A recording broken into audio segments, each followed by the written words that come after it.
Welcome to this retrospective slash review for Batman Arkham City. And I have quite a few thoughts to talk about with this game, so I'll just go ahead and just jump right on in. Um, Fly around the city, beat some people up. Always fun to do that. You know what? I'll do it as animated Batman. Why not? Anyway, while I do that, I'll go ahead and first talk about, well, directly, first how this ran under Linux. Now, during my entire playthrough, I did this entire game under Linux. Not only did I do it under Linux, but I did it with PhysX enabled, which is really awesome. So, obviously trying to figure out how to get it to work with PhysX was pretty nice, but it took a little bit of effort, not too much really, to get it going. And to be honest, the performance difference between Windows and Linux was only a few frames per second here and there. So during the actual gameplay, I never really noticed too much of a difference, basically, when it came to how the game ran. It just worked from beginning to end, really. Now, I will say that when you reboot the computer, it will have to process the Vulkan shaders, and that may be something that could take some time. But other than that, it pretty much just worked flawlessly, really. Now, I say flawlessly. That's probably not an accurate statement. There were definitely um, stability issues with this compared to, say, Arkham Asylum. Arkham Asylum, I don't think maybe I had one crash total in Arkham Asylum. I'm not entirely sure. But this game, I did have several crashes. Um, the nice thing is with the autosave feature, these crashes were usually not too bad on me. About the only time I can remember it really being bad as well, look where I'm standing here, is when I went into the courthouse and I fought, say, was it 16, 20 guys at once? And I did have a crash after that. And that was before I had my chance for my autosave to kick in. So that was probably the only time it truly seemed like a problem for me it was that one section. Other than that, for the most part, when I did have a crash, it wasn't one of those things that really hurt me too bad. I just had to turn the game back on real quick and get right back into it. There were a few times where it crashed on, say, like a loading screen, and on that loading screen, it would basically just get stuck. And one of the things I could do was I could basically just sit there and wait for a little while, and then get the message to basically shut it down from the actual operating system itself. But that only happened a handful of times. That one wasn't too bad. Um, Other than that, I would say the Linux performance was pretty decent, and with the PhysX and that's the other thing is with PhysX enabled, you can definitely tell the difference. Sometimes there's actually some weird physics involved with it, but one of the things I don't know is, was it crashing because of PhysX, or was it crashing because of just running it under Linux? And once again, let me go ahead and reiterate my setup. I was using Proton Glorious Egg Roll Edition. I used 7-24 throughout the entire playthrough of this game. Now, have been two versions come out since then, 25 and 26, and I'm not exactly sure what sort of improvements they did, if any, that would actually affect things to this game. I honestly don't know. But I don't know if it was enabling physics that caused the crashes or just, Proton in general. So do take that with a grain of salt. If you're running, say, an AMD video card, you may not have those issues because physics isn't one of those things that you can actually even do on an NVIDIA card. Who do you think you are? Nobody. Anyway, So some other things I'd like to talk about with this game. One of the things that's really neat about this game in particular is the fact that it ties into the comics so heavily. Uh, Now, to be fair, I think Arkham Asylum tied in better to the comics than say this game did. This game, they definitely kind of diverged and went on their own path. But one of the things I wanted to do when playing this game is I wanted to basically play the games and then read the comics in order that way. And so what I did was I did Arkham Asylum, obviously, and then I read the Arkham City tie-in comic, and then I read the 4 trade paperbacks for Arkham City Unhinged. Now, if you are doing this and you haven't played the game and you don't know the storyline, I'll go ahead and say this: you can read the Arkham City prequel comic as well as Arkham Unhinged Volume 4. You can read those before the game, and it won't really spoil anything. In fact, it does set up a lot of good things. Though I will say it seemed like Arkham Unhinged Volume 4 kind of left a couple of dangling plot threads that I don't think ever got answered. It's kind of weird. Other than that, uh, the first 3 volumes of Arkham Unhinged, it's kind of very uneven, not only with the art quality, but also with, you know, do the stories happen before the game or during the game, or actually uh, in volume 3 there's a story called Endgame, which actually happens after the game.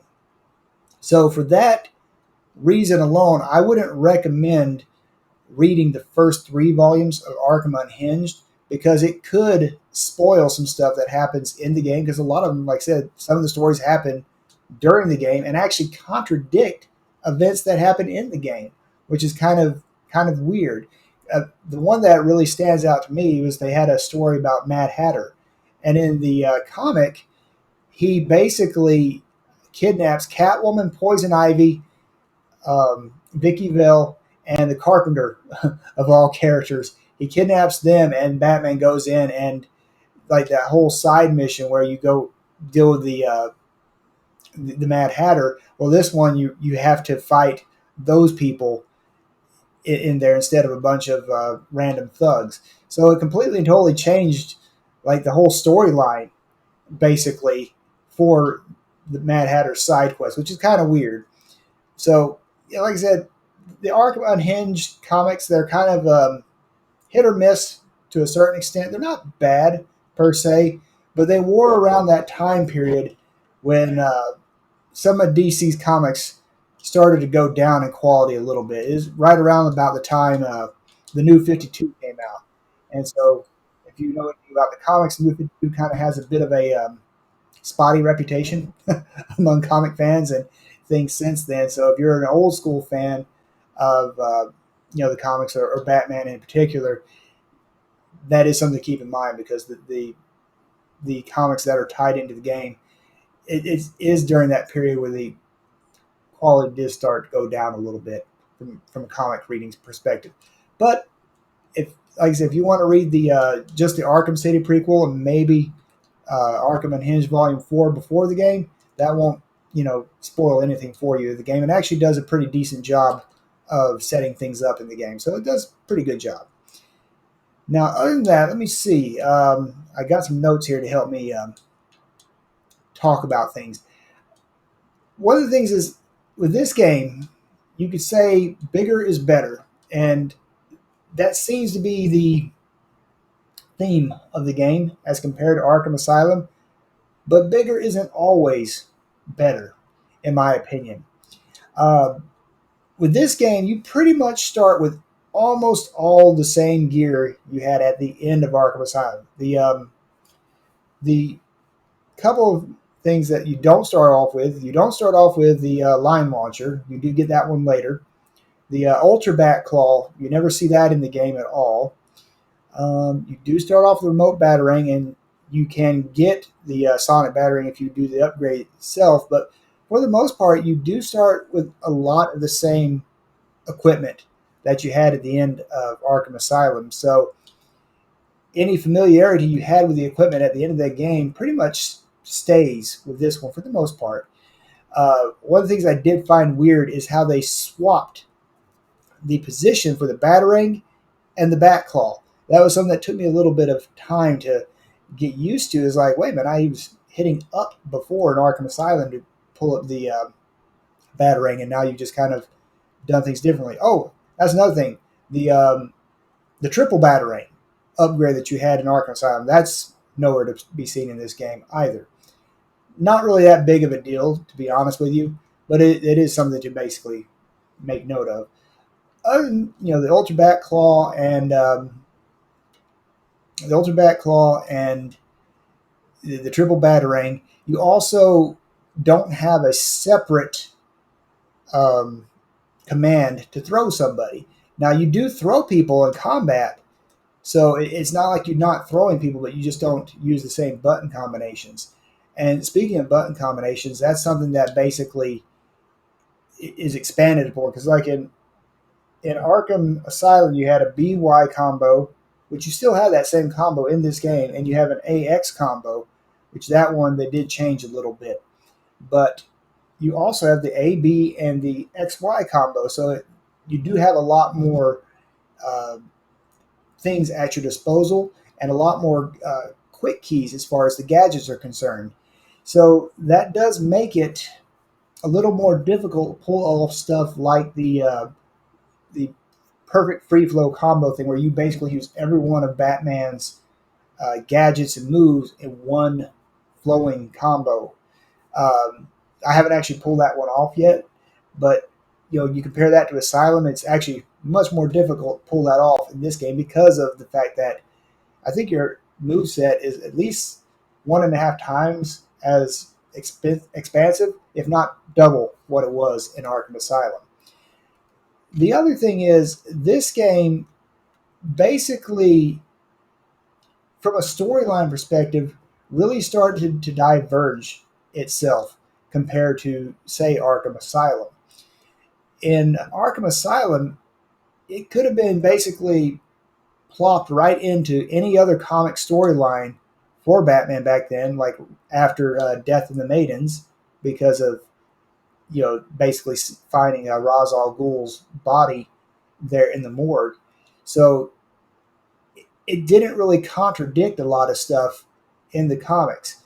So if you're a big fan of the comics, though, this game really does start to establish itself as its own universe. And I don't know if that was something they had originally planned for when they did Arkham Asylum, but they definitely did start to do that for sure here in this game. And for better or worse, really, because I guess one of the biggest things about it is like Hush and Catwoman, how neither one of them have any idea who Batman truly is. And because in the comics, in the Hush storyline in particular, they both know who he is at the end of that storyline. And that was well before, say, Final Crisis. So that's definitely some pretty big divergence from the comic storyline itself. And like I said, not really a bad thing. It's just one of those noticeable differences. One of the things I will say, the story in this one, in a way, it's I do think the story itself is probably a little bit better than the one in Arkham Asylum. But having said that, though, there's one thing about the story that I think is not as big a issue in Arkham Asylum, and that's one of believability. In Arkham Asylum, you're kind of already stretching the line of, could Batman truly do all this stuff in one evening? In this game, there's absolutely no believability at all to that whole concept, is that, yeah, Batman could do all this in one night. Because if you look at the amount of side missions, and especially like the insane amount of Riddler trophies, there's no way he'd be able to do everything in one night. And in my opinion, the whole New Game Plus idea Well, first of all, that's not even in Arkham Asylum to begin with. But New Game Plus, it would just make a lot more sense if he came back to Arkham City, like, say, the next night. Instead of calling it New Game Plus, I guess you could call it Next Night or something. And almost all of the side missions in here would probably be better suited to a following evening. Let me pull up the side missions real quick. About the only one that I think would make sense, I don't know, just the Arkham Assault ones, the assaults in progress. That's about the only one I could think of that really does flow with the actual main storyline. Because even the main storyline is pretty long in this game. The rest of these side missions really would have been better served to be like a following night. So that's where this game does kind of have a bit of a failure, is because it's a big open world type game, but it's an open world game where there is no day-night cycle. And so that really does, push the boundaries of believability. And in a way, it isn't very believable because of that. So that's one thing I would like to point out, is I think that because there's so much in this game compared to Arkham Asylum, it does suffer from the believability aspect, for sure. Other than that, let me see here. There's a lot of content in this game. Just a huge, vast amount of content compared to Arkham Asylum. Like Arkham Asylum, you had your basically your challenge mode, where you did your stealth challenges and your combat challenges, and that's about it. In this game, you have the same Riddler's Revenge combat and Predator maps, but then they just took everything and, went up to the 10th degree, basically. So not only do you have those challenge maps to do, but you also have this campaign mode, which I haven't even touched that yet, so I'm not even sure exactly what the campaign mode even is. Well, you know what? I think... No, you can't even pull it up here. That's fine. We'll just go to the main menu real quick. Let's see here. All right, so if we look here at the, because just look at the Catwoman DLC and all this stuff. There's a lot of stuff involved in this game right here alone. Then you get down to the Riddler's Revenge. You see, this is just Batman right here. 72 ranked medals that you can get, 108 campaign medals. That's Batman alone. Now, I would like to point out a little bit of a clarification here, though, because you see down here under the Riddler's Revenge DLC, Batman has more medals. Catwoman, Robin, and Nightwing, all three have 93 and 120 medals that they can get for the respective types of challenges, basically. But I would like to point out that as far as achievements go, if you're only concerned about getting achievements via Steam, you do not have to do every single map, and that is kind of misleading on their part. So for Batman, really all you got to do is these combat maps here and the Predator maps. That's it. That's all you got to do as Batman to get his challenge achievement, or challenge achievements, basically, because there's 3 for these maps, and then there's 3 for the campaign medals. That actually, I'd have to go back and look at the campaign medals. I'm not exactly sure what it is on campaign medals he has to do. However, having said that, Batwoman, Catwoman also only has to do those, was it 24 maps, basically? So all these extra DLC challenges that you see here, you don't have to do them with Batman and Catwoman. Having said that, with Robin, you do have to do this one here. It says Black Mask and Freight Train. So you have to do those with Robin to get his achievements. And for Nightwing, you just have to do Wayne Manor Armory and Main Hall. And that's all you have to do with both of those characters, in addition to these two screens. Now, having said that, let me go ahead and look at the campaign medals themselves, because I guess there are some additions here. So you got a Black Mass campaign and Wayne Manor campaign. So if I'm not mistaken, those are the two you would have to do with Robin and Nightwing, respectively, to get their respective achievements as far as that's concerned.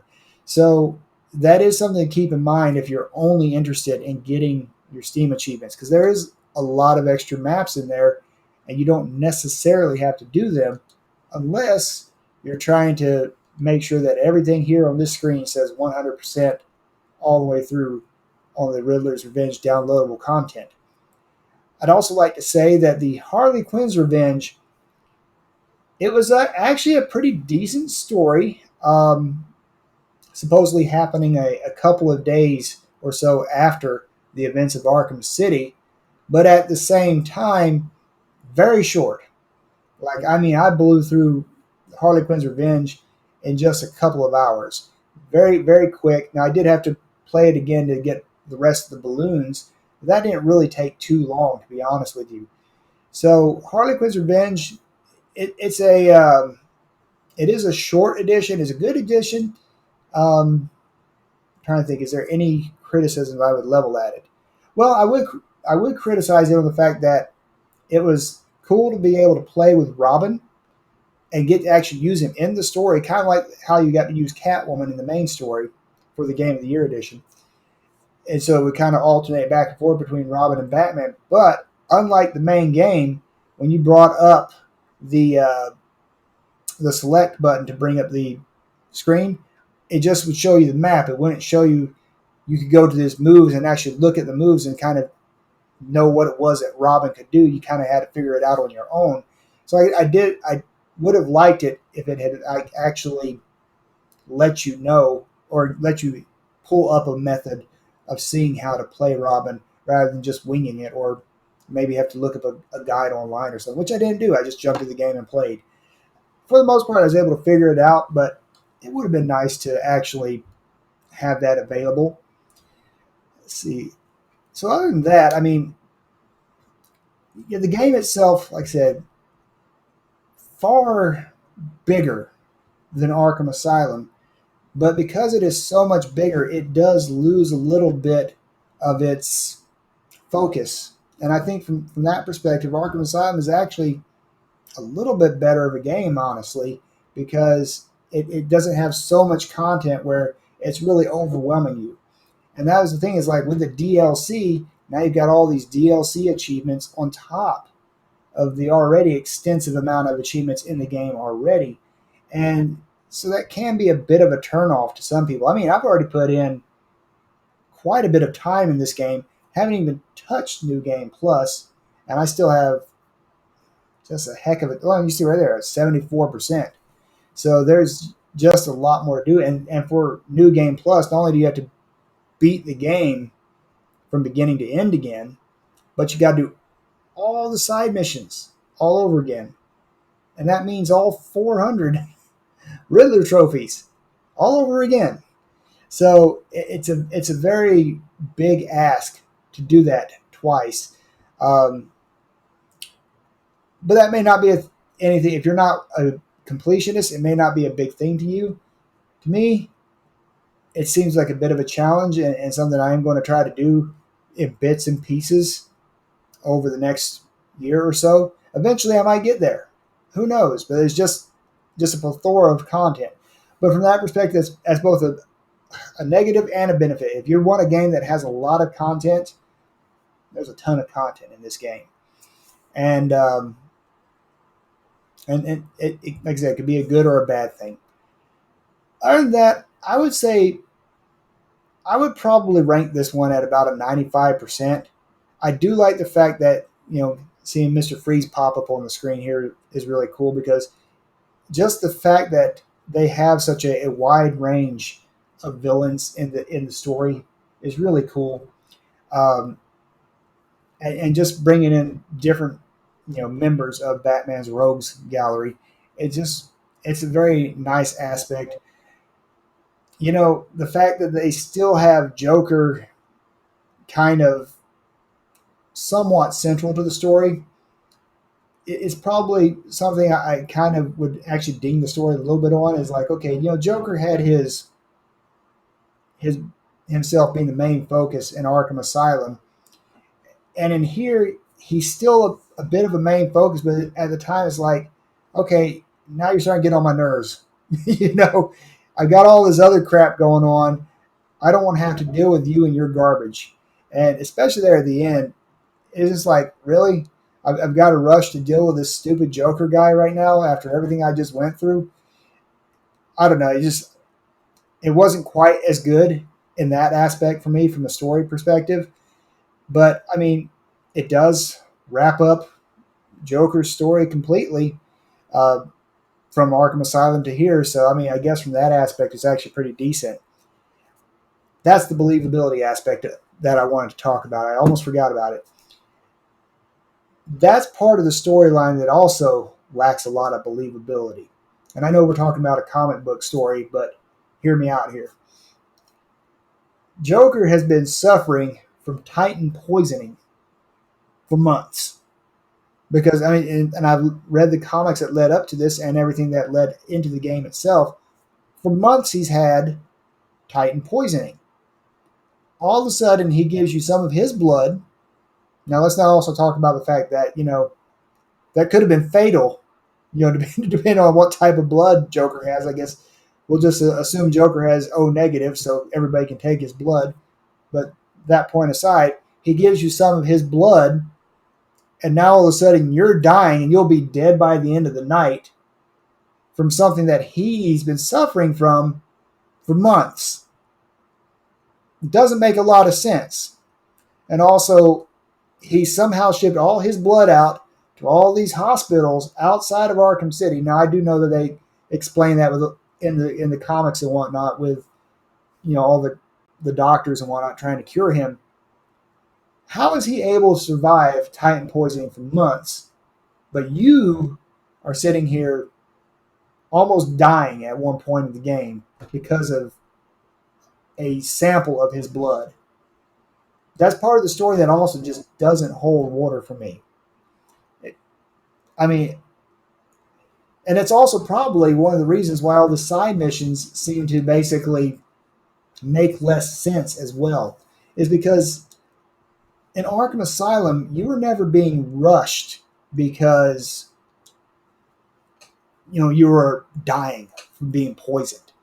In this game, all the side missions are like, why would I even be bothering with this? Because I'm about to die.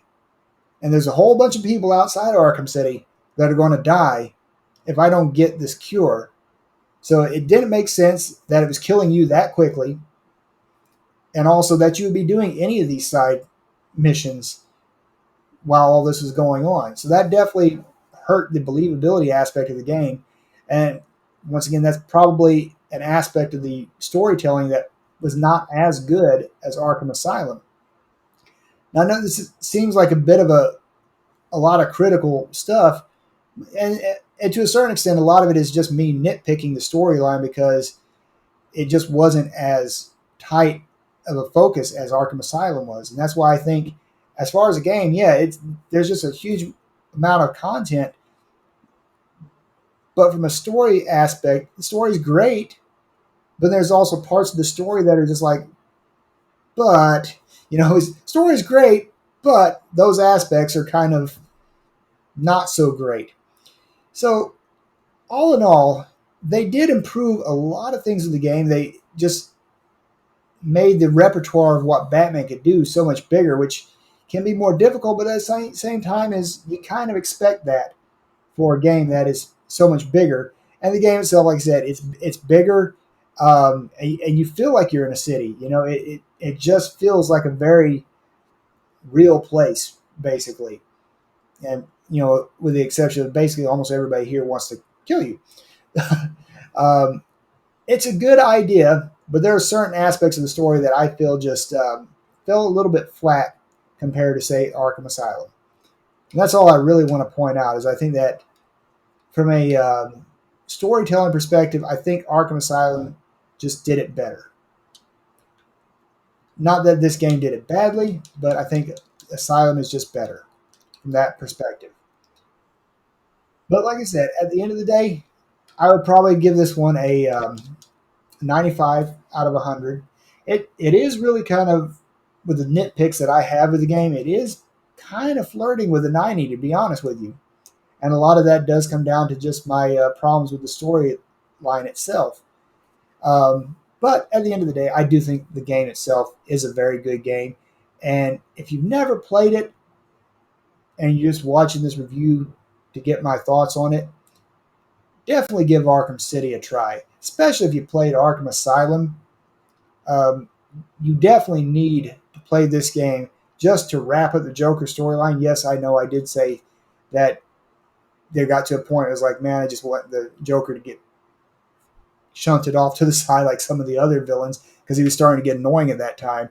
But at the end of the day, it does wrap up the story in Arkham Asylum very well. And Harley Quinn's Revenge DLC kind of continues it a little bit, but it's very short. Be done with that in 2 hours. If I paid a lot of money for it as a DLC, I probably would have been a little more upset because it was so short. But other than that, I think the game has just a huge amount of content. It's something that everybody would probably have a great time playing. And if you're playing this on Linux, with the occasional crash for me having physics enabled, well, like I said, I don't know if it's because I have physics enabled or if it was just the game itself. I don't have AMD hardware, so I can't really speak to that. But I can say this, NVIDIA or AMD hardware aside, either one of those is going to play the game great. Physics is just, to get physics working, you have to do a little bit of extra hoops to jump through to get it working. Other than that, I mean, if you had AMD, all you got to do is install Glorious Egg Roll, Proton, and same launch options that I used, and you'd be good to go from the word go. No issues, really. I think it works fantastically. And that's kind of one of the benefits to having an autosave feature is, in this case, when there is any stability issues, you don't lose, say, an hour or two of game time that you've got to go back and recover. So, and the autosave areas are pretty generous for the most part, unless you spend a lot of time flying around the city and never take time to do anything that would actually trigger the save. Very rare that that would happen, to be fair. So, yeah, great game on Linux, great game overall, regardless of the operating system you play it on. And I highly recommend it.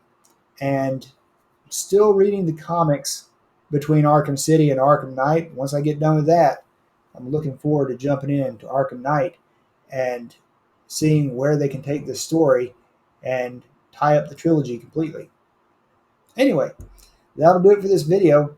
Thank you very much for watching, and I'll see y'all in the next one. Take care.